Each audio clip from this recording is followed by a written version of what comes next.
నాకైతే ఒక్కొక్కసారి అనిపిస్తుంది ఆడవాళ్ళగా అస్సలు పుట్టకూడదని. ఈ రోజైతే నిజంగా చాలా బాధ అనిపించేసింది నాకైతే, ఎందుకో తెలీదు. Hey guys, welcome back to our YouTube channel గవ్య వ్లాగ్స్ ఇన్ తెలుగు. అందరూ ఎలా ఉన్నారండి? నేనైతే చాలా బాగున్నాను, మీరు కూడా చాలా బాగుండాలని ఆ దేవుని అయితే మనస్ఫూర్తిగా కోరుకుంటున్నాను.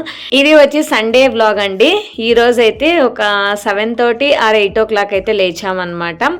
ఇంకా లేచిన తర్వాత ఇంకా ఒక్కొక్కరు పాలు, ఒకరు నీళ్ళు, ఒకరు అది బ్రేక్ఫాస్ట్ అడుగుతున్నారు. ఇంట్లో ఏం చేయలేం కదా, ఇంకా సండే వచ్చిన హాలిడే ఉన్నా ఎలా ఉన్నా ఆడవాళ్ళు అయితే చేయాల్సిన పనులన్నీ కంపల్సరీగా చేయాలన్నమాట. ఇంకేం చేయలేం కదా, ఇది మన డ్యూటీ, ఇది మన కర్తవ్యం అని చెప్పేసి మనం యాక్సెప్ట్ చేయాల్సిందే, తప్పదు. ఇంకా లేచేసి ఫస్ట్ వాటర్ ఇచ్చేసి అందరికీ వామ్ వాటర్ తాగేసిన తర్వాత కొంచెం పాలు వేడి చేసి ఇచ్చాను. పిల్లలు, హస్బెండ్, నేనైతే కొంచెం కాఫీ తాగాను. సో అన్నీ తాగేసుకొని ఇంకా డైరెక్ట్గా ఫస్ట్ మార్కెట్కి అయితే వెళ్ళాము. మేము వచ్చేసి వర్తూరు సంత అనమాట, వర్తూరు సంత మార్కెట్కి అయితే వెళ్తాం సండే. ఇంకా మార్నింగ్ 7:30 8 o'clockకి స్టార్ట్ అయిపోతుంది సంత. ఇంకా ఈ ఎండలో మధ్యాహ్నం ఈవినింగ్ వెళ్ళలేమని చెప్పేసి మార్నింగే వెళ్ళిపోతాం. ఎప్పుడు కూడా మేము మార్నింగే తెచ్చేసుకుంటాం, ఎందుకంటే మా ఆయన ఇంకా షాప్లో బిజీ అయిపోతారు. అందుకని ఇంకా డైరెక్ట్గా షాప్కి వెళ్ళి సంతకి వెళ్ళేసి కొన్ని కూరగాయలు, ఫ్రూట్స్ అన్నీ తీసుకొని వచ్చి అన్నీ సర్దుకుంటూ ఉన్నాను.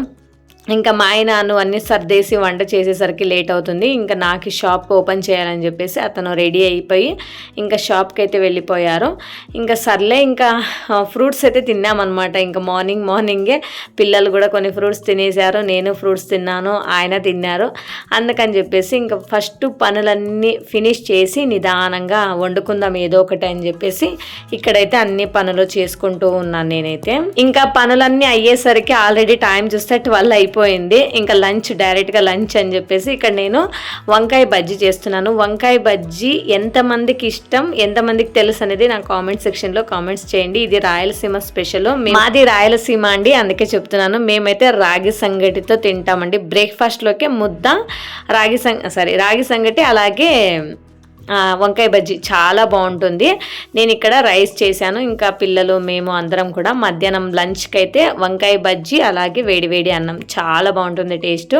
పిల్లలైతే నేను అందరం కూడా తినేసి ఇంకా కొన్ని పాత్రలు అయితే అలాగే ఉన్నాయి సింక్లో, వాటన్నింటినీ తోముకున్నాను. పాత్రలన్నీ కడిగేసిన తర్వాత కిచెన్ కౌంటర్ టాప్ కూడా క్లీన్ చేసేసాను. మార్నింగ్ అయితే పాలు పెట్టాను, పాలన్నీ పొంగిపోయాయి అనమాట. అన్నీ కాదు, కొన్ని పొంగాయి అనమాట. ఇంకా ఒక్కసారి ఏదైనా పొంగింది స్టవ్ మీద అంటే ఇంకా మొత్తం గలీజ్ అయిపోయినట్టే స్టవ్ అంతా. మళ్ళీ నీట్గా సబ్బుతో రుద్దుకొని కడుక్కోవాలి. ఇక్కడైతే నేను కొంచెం స్క్రబ్బర్తో స్క్రబ్ చేసేసి తర్వాత ఇక్కడ నీట్గా తుడిచేసుకుంటున్నాను. లేదంటే మనకి అలాగే మార్కు ఉండిపోతుంది కదా, అంటే చాలా స్టిఫ్గా అయిపోతుంది కదా, మళ్ళీ అది అస్సలు వెళ్ళదు. ఇంకా స్క్రబ్ చేస్తే కనుక ఇంకా మార్క్ అయితే వెళ్ళదు కదా మనకి. అందుకే ఎప్పటికప్పుడు మనం నీట్గా క్లీన్ చేసుకుంటే మనకి చాలా బాగుంటుంది గ్యాస్ స్టవ్ కూడా. సో ఇప్పుడైతే క్లీనింగ్ అయితే అయిపోయింది. ఇంకేం చేసేది, కొద్దిసేపు రెస్ట్ చేయాలి. అంటే ఏదైనా వీడియో ఎడిటింగ్ కానీ, కొద్దిసేపు టీవీ చూడడం కానీ ఏదైనా చేస్తాను, పిల్లలతో ఆడుకోవడం కానీ ఏదైనా చేసేసి తర్వాత ఈవినింగ్ అయితే ఇంకా డిన్నర్ అయితే స్టార్ట్ చేయాలి. ఇంకా మా ఆయన మార్నింగ్ తిన్నారు, అంటే మార్నింగ్ బయట తింటా అన్నారు, ఇంకా ఆయన బయట తినేశారు. ఈవినింగ్ వచ్చేసి ఇంకా 4-4:30కి అయితే తినేస్తారు. ఇన్ కేస్ ఆయన ఒక్కొక్కసారి మార్నింగ్ కూడా స్కిప్ చేసేస్తారు, డైరెక్ట్గా ఈవినింగ్ తింటారండి. అటు మార్నింగ్ది, ఈవినింగ్ది, నైట్ది అన్నీ కలిపి సాయంత్రం ఒకసారి తింటారు, అలా కూడా చేస్తారు ఆయన. ఇంకా కొన్ని బట్టలు అయితే వాషింగ్ మిషన్కి వేసాను, వాటన్నింటినీ ఇంకా నీట్గా ఆరేసేసాను. ఇప్పుడైతే ఇంకా పిల్లలు చూడండి, కర్టెన్స్ అన్నీ క్లోజ్ చేసేసి డార్క్గా చేసి ఇంకా టీవీని అయితే చూస్తున్నారు. ఇది యాక్చువల్గా ఇట్స్ నాట్ గుడ్. డార్క్లో మనం ఎప్పుడు కూడా స్క్రీనింగ్ అనేది చూడకూడదు అనమాట. వాళ్ళు ఏదో ఒక ఎంటర్టైన్మెంట్ కోసం అలా చేశారు. ఇంకా నేనైతే అలా చేసినప్పుడు నేనైతే యాక్సెప్ట్ చెయ్యను అనమాట, వెంటనే తీసేస్తాను. డార్క్లో అయితే నేను పిల్లల్ని అయితే చూడనివ్వనండి.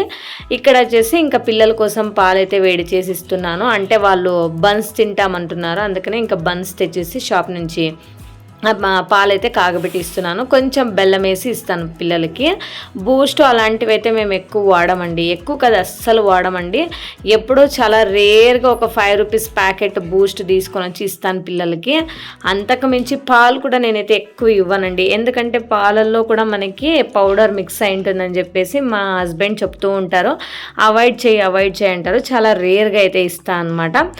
ఇంకా ఇప్పుడైతే నేను కొంచెం మజ్జిగ పులుసు చేద్దామని చెప్పేసి కొంచెం మసాలా పేస్ట్ని అయితే ప్రిపేర్ చేసుకున్నాను. అదే పచ్చిమిర్చి, కొంచెం కొత్తిమీర, అలాగే కొంచెం ఎండు కొబ్బరి తురుము, ఉప్పు వేసుకొని ఫైన్గా పేస్ట్ చేసుకున్నాను. ఇక్కడ నేను ఫస్ట్ తిరగబాతు వేసుకోవాలి, అదే పోపు వేసుకోవాలన్నమాట. పోపు వేగిన తర్వాత ఇంకా మనం గ్రైండ్ చేసుకున్న ఆ పేస్ట్ని అందులో వేసుకొని మంచిగా ఫ్రై చేసుకోవాలి. ఒక 2-3 నిమిషాలు మంచిగా ఫ్రై చేసేసి స్టవ్ ఆఫ్ చేసేసి అదంతా చల్లగా అయిపోయిన తర్వాత పెరుగుని మనం కొంచెం నీళ్లు వేసేసి మజ్జిగలాగా చేసుకొని దాంట్లో వేసుకొని కలిపేసుకుంటే మనకి మజ్జిగ పులుసు అయితే రెడీ అయిపోయినట్టే. అండ్ నా కోసం టీ కూడా ప్రిపేర్ చేసుకున్నాను. ఇంకా టీ తాగేసేయాలి. మేమైతే మధ్యాహ్నం 1 తిన్నామన్నమాట లంచ్. అందుకని చెప్పేసి ఇంకా మాకేం ఆకలి అవ్వట్లేదు. హస్బెండ్ కోసం ఇక్కడ నేను రాజముడి రైస్తో అన్నం వండాను, అలాగే మజ్జిగ పులుసు. సైడ్ డిష్ కోసం ఇక్కడ ఆమ్లెట్ అయితే వేసిస్తున్నాను అనమాట. ఇంకా ఆయన మంచిగా తినేస్తే అయిపోతుంది. ఇంకా మేము వచ్చేసి మాకు ఇంకా ఆకలి అవ్వట్లేదు, 1కి తిన్నాం కాబట్టి మేబీ ఒక 6-7 o'clock అలా తిందామని చెప్పేసి పిల్లల్ని అడిగాను, వద్దు అన్నారు. ఇంకా నాకు కూడా ఆకలి వేయట్లేదు. ఇంకా నేనైతే ఇప్పుడు టీ తాగుతున్నాను అందుకోసం. ఇంకా హస్బెండ్ అయితే భోజనం చేస్తున్నారు. ఇంకా మాట్లాడుతూ ఉండగా ఆయన తమ్ముడు వాళ్ళ వైఫ్ కూడా ఇంటికైతే వచ్చారు. ఇంకా వాళ్ళు వచ్చేసి కొద్దిసేపు కూర్చొని మాట్లాడి ఇంకా వెళ్ళిపోయారు. తర్వాత ఇంకా మేమైతే కొద్దిసేపు వాకింగ్ అయితే చేసాము. అవుట్ సైడ్ వాకింగ్ చేసేసి నేనైతే ఈవినింగ్ టైంలో ఫ్రెష్గా అయితే మళ్ళీ స్నానం చేసేసి తర్వాత ఇంకా డిన్నర్ చేసేసి ఇంకా పాత్రలు ఉండేవన్నీ కూడా నీట్గా తోమేసుకొని అంతా క్లీన్ చేసేసి ఇంకా పడుకోనేదే అంతే.